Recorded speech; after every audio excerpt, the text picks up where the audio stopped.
পাথর লুটের ঘটনায় বিজেপির সংশ্লিষ্টতা আছে কিনা তা খতিয়ে দেখতে সদর দপ্তরের পক্ষ থেকে তদন্ত কমিটি গঠন করা হয়েছে।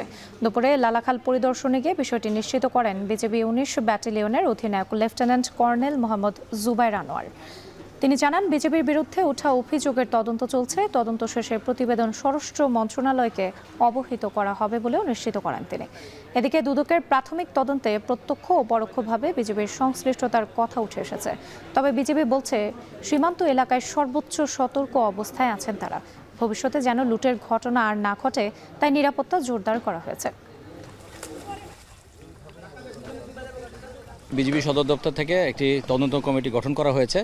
এটা আমাদের যে সংশ্লিষ্টতা আছে কিনা বিষয়গুলোকে খতিয়ে দেখা হবে এবং স্বরাষ্ট্র মন্ত্রণালয়কে এই ব্যাপারে তথ্য প্রদান করা হবে। বর্তমানে যে জোর অভিযান চলছে এটাকে আমরা অবভিয়াসলি সাধুবাদ দিই।